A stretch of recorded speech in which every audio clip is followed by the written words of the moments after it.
Hello and welcome to Lavneesh sir की क्लास। आज की शिक्षा निदेशालय राष्ट्रीय राजधानी क्षेत्र दिल्ली की वर्कशीट नंबर 30 जो कि कक्षा छठी के विद्यार्थियों के लिए है।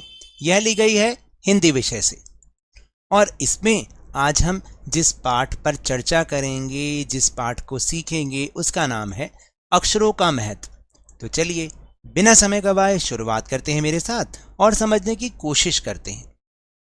प्यारे बच्चों, आज हम अपनी कक्षा की पाठ्य पुस्तक से जो पाठ पढ़ने जा रहे हैं ना, उसके बिना तो किसी भी विषय को पढ़ना एवं लिखना असंभव था। अनुमान लगाइए वो पाठ कौन हो सकता है। अनुमान लगाइए। अरे वाह, बिल्कुल सही पहचाना आपने। आज का शीर्षक है अक्षरों का महत्व और इस पाठ के लेखक हैं श्री गुणाकार मुले। क्या नाम है? गुणाकार मुले। तो चलिए जानते हैं अक्षरों के बारे में। यहां पर जो चित्र दे रखा है, देखिए, ये इस पाठ के लेखक का ही है, जिनका नाम है श्री गुणाकार मुले। गुणाकार मुले मराठी भाषी थे, यानी वो उनकी मातृभाषा मराठी थी, पर उन्होंने 50 साल से अधिक समय तक हिंदी में ही लेखन किया।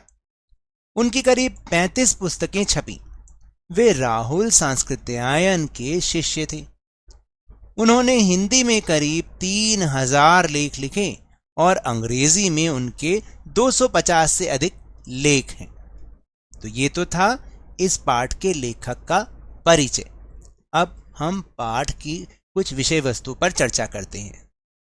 तो चलिए अब नीचे लिखे गद्यांश को ध्यानपूर्वक पढ़ेंगे, समझेंगे, फिर उनके नीचे दिए गए प्रश्नों को हल करेंगे। तो गद्यांश का शीर्षक है अक्षरों की कहानी, यानी अक्षर, उनकी कहानी क्या है। यह पुस्तक अक्षरों से बनी है और सारी पुस्तकें अक्षरों से बनी हैं। तरह तरह की पुस्तकें, तरह तरह के अक्षर। दुनिया में अब तक करोड़ों पुस्तकें छप चुकी हैं। हजारों पुस्तकें रोज छपती हैं। तरह तरह के अक्षरों में हजारों की तादाद में रोज ही समाचार पत्र छपते रहते हैं। इन सब के मूल में है अक्षर। हम कल्पना भी नहीं कर सकते कि यदि आदमी अक्षरों को ना जानता तो आज इस दुनिया का क्या हाल होता। कोई कह सकता है कि अक्षरों को हम अनादिकाल से जानते हैं। अक्षरों का ज्ञान हमें किसी ईश्वर से मिला है, समझे आप। अब आपने ये गद्यांश को पढ़ लिया, समझ लिया। अब इसी पर ही आधारित कुछ प्रश्नों के उत्तर करने का प्रयास करते हैं। तो चलो। तो पहला प्रश्न है कि प्रस्तुत पाठ और उसके लेखक का नाम इनमें से कौन सा है। अक्षरों का महत्व गुणाकार मुले, या अक्षरों का महत्व महादेवी वर्मा, पुस्तकों का महत्व प्रेमचंद, या अक्षरों का महत्व नागार्जुन। सही उत्तर है क, अक्षरों का महत्व, और लेखक हैं श्री गुणाकर मुले। फिर प्रश्न नंबर 2, इस गद्यांश में किसका महत्व बतलाया गया है। संसार का, पुस्तकों का, समाचार पत्रों का, या फिर अक्षरों का। किसका महत्व? सही उत्तर है घ, अक्षरों का महत्व। फिर उसके बाद है प्रश्न नंबर 3, अब तक कितनी पुस्तकें छप चुकी हैं। हजारों, लाखों, या करोड़ों, या फिर इनमें से कोई भी नहीं। तो सही उत्तर है ग, करोड़ों पुस्तकें छप चुकी हैं।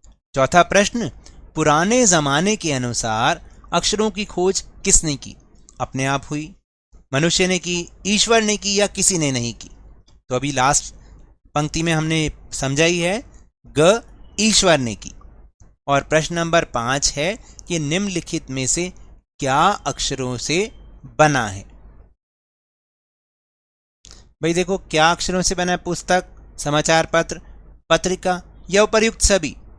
तो सभी चीजें अक्षरों से ही बनी हैं। तो इसका सही उत्तर है घ, उपर्युक्त सभी। और फिर इसके बाद एक मजेदार गतिविधि जो कि आपको पहले से भी आती होगी। वचन बदल कर लिखिए, यानी अगर एक वचन है तो हमें बहुवचन में लिखना है और बहुवचन है तो हमें एक वचन में लिखना है। जैसे पुस्तक, इसका क्या हो जाएगा? बहुत सारी क्या होती हैं? पुस्तकें। ऐसे अक्षरों, ये बहुवचन है तो इसका एक वचन क्या होगा? अक्षर। फिर तीसरा है पत्रिका, तो पत्रिका का क्या हो जाता है? बहुत सारी पत्रिकाएं, इस तरीके से आपको लिखना है। फिर पुराने, ये बहुवचन है तो इसका एक वचन क्या होगा? पुराना। ऐसे आपने इसके वचन बदलकर लिखने हैं। तो ये तो थी आज की वर्कशीट।